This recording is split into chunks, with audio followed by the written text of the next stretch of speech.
Alhamdulillah baik. Sebelum memulai pembelajaran, alangkah baiknya kita berdoa. Berdoa dimulai. Bismillahirrahmanirrahim. Alhamdulillahirabbil alamin. Arrahmanir rahim. Maliki yaumiddin. Iyyaka na'budu wa iyyaka nasta'in. Ihdinas siratal mustaqim. Siratal ladzina an'amta 'alaihim ghairil maghdubi 'alaihim waladdallin. Amin. Bismillahirrahmanirrahim.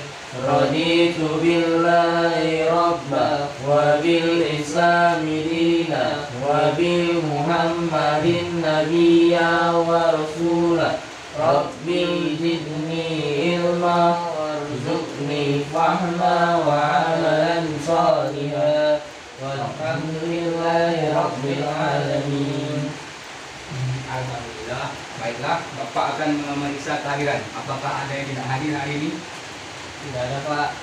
Bapak absen ya. Muhammad Anas, Hadir, Pak. Kurniawan Siregar. Hadir Pak. Alhamdulillah. Apakah ada yang tahu materi minggu lalu? Ada yang ingat? Enggak, Pak. Tidak ada Pak. Materi minggu lalu yakni hidrokarbon. Apa itu hidrokarbon? Tidak tahu Pak. Tidak tahu. Hidrokarbon merupakan campuran dari atom karbon yang saling mengikat yang membentuk cairan namun tak dapat dipisahkan. Hari ini kita akan belajar materi tentang minyak bumi. Pastinya anak-anak sudah sering memperhatikan ayah di rumah mengendarai motor, ibu di dapur memasak menggunakan gas, dan aspal di jalanan yang kita pakai sehari-hari. Selain itu, banyak kita jumpai dalam kehidupan sehari-hari ini unsur-unsur kimia yang sering kita gunakan, namun kadang kita mungkin melupakan apa itu yang kita gunakan. Baiklah, tujuan belajar kita hari ini ialah memahami apa itu minyak bumi. Nah, di sini Bapak sudah menjelaskan apa itu pengertian minyak bumi. Minyak bumi merupakan campuran hidrokarbon yang terbentuk berjuta-juta tahun dari dekomposisi terhadap hewan dan tumbuhan. Maksudnya yakni minyak bumi ialah komponen yang terbentuk dari proses pelapukan hewan, tumbuhan, dan jasad unik yang tertimbun bersama endapan lumpur dan pasir.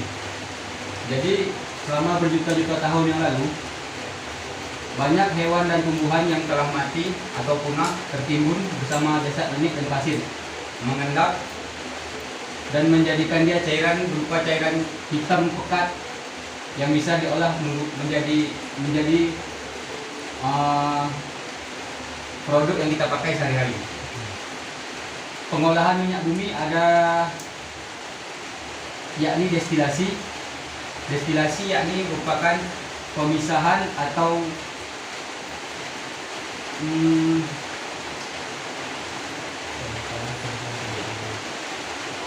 pemisahan cairan berdasarkan titik didih, yakni pada titik didih 16 sampai 30 derajat kita menemukan gas. Gas di sini dipakai sebagai gas LPG berupa produknya. Pada titik didih 30 sampai 80 kita menemukan bensin, yakni bensin yang sering kita pakai di kendaraan bermotor, baik motor ataupun mobil. Di urutan yang ketiga yakni nafta di tekanan titik didih 110 derajat Celcius sampai 195 derajat Celcius. Di urutan yang keempat ada kerosin di tekanan 170 sampai 170 derajat Celcius, 170 sampai 290 derajat Celcius. Yang kelima ada solar 290 derajat Celcius sampai 350 derajat Celcius. Yang kelima ada minyak bromas yakni oli 300 sampai 370 derajat Celcius. Yang terakhir ada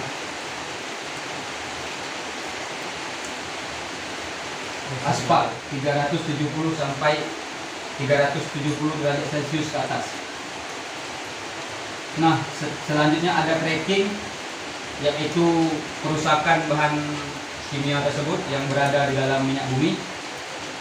Yang ketiga polimerisasi, yang keempat treating, yang kelima blending yakni pencampuran, dan yang keenam bilangan oktan. Nah, bilangan oktan ini ialah bilangan yang menentukan warna-warna pada bensin. Seperti contoh, Pertamax 92 memiliki bilangan oktan 92, yakni berwarna biru. Sedangkan Pertamax Turbo bilangan oktannya 95 dan berwarna merah. Sampai di sini ada yang ingin ditanyakan? Tidak ada Pak. Tidak ada ya? Baiklah. Bapak di sini ada sebuah permainan, yakni seperti tadi yang sudah Bapak jelaskan di sini, pengolahan destilasi berdasarkan fraksi. Di sini adik-adik tinggal memasangkan mana yang sesuai, yakni gas alam sesuainya titik ini berapa, bensin kegunaannya apa, dan seterusnya. Silahkan dikerjakan.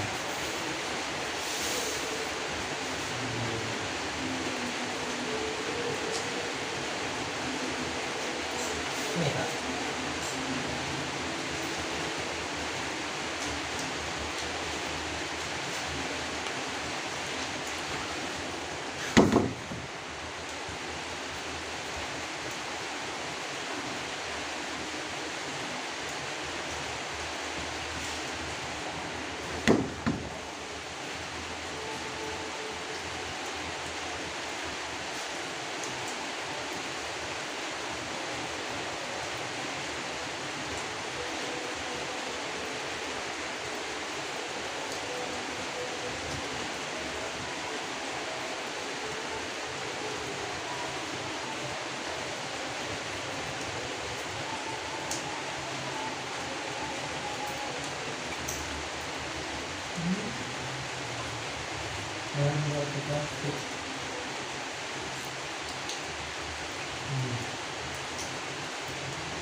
Contohnya mana Pak?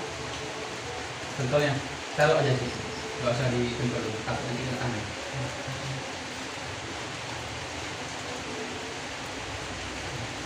Udah siap itu? Udah Pak. Udah. Dipegang aja dulu, Bapak ingin bertanya. Begini. Jadi dari permainan ini apa yang dapat disimpulkan? Ini Pak.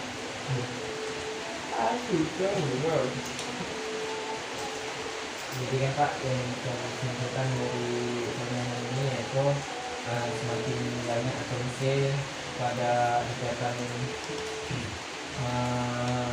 karbon, maka bahan bakarnya itu semakin bersifat padat. Contoh dari C1 ke C4 itu bersifat gas, kemudian dari C5 ke C18 itu bersifat cair, kemudian pada C lebih besar dari C20 itu bersifat padat. Dari situ semakin tinggi titik didihnya juga mempengaruhi semakin tinggi juga bentuknya, bentuk dari bahan bakar tersebut, bahan alam tersebut. Kemudian kegunaan pada masing-masing bahan tersebut juga berbeda-beda sesuai dengan kegunaannya masing-masing. Jadi itu yang bisa saya simpulkan. Baik, terima kasih kepada Anas. Sedikit Bapak ingin menambahkan. Jadi permainan fraksi titik didih dan kegunaan ini sebenarnya Bapak ingin memberikan tujuan kepada anak-anak supaya lebih memahami apa itu gas, bensin, nafta, kerosin, solar, pelumas, lilin, minyak bakar, dan bitumen. Jadi pada hasil destilasi tersebut, fraksi-fraksi ini menghasilkan berbagai kegunaan berdasarkan produk yang dihasilkan. Seperti gas, kita bisa melihatnya digunakan sebagai bahan baku LPG, bensin, bahan bakar kendaraan, nafta, bahan baku plastik, kerosin, bahan bakar mesin diesel, pelumas mesin. Baik, terima kasih kepada Anas yang telah berpartisipasi. Selanjutnya Bapak telah mengirimkan LKPD di grup. Sepertinya waktu kita kurang cukup, nanti LKPD yang ada di grup mohon diisi soal-soalnya. Sekian yang dapat Bapak sampaikan. Semoga anak-anak Bapak menjadi anak yang cerdas, berbakti kepada orang tua, Amin. soleh, Amin. rajin menabung, Amin. dan melakukan kebaikan yang lainnya. Amin. Akhirul kalam. Wassalamualaikum warahmatullahi wabarakatuh. Waalaikumsalam warahmatullahi wabarakatuh.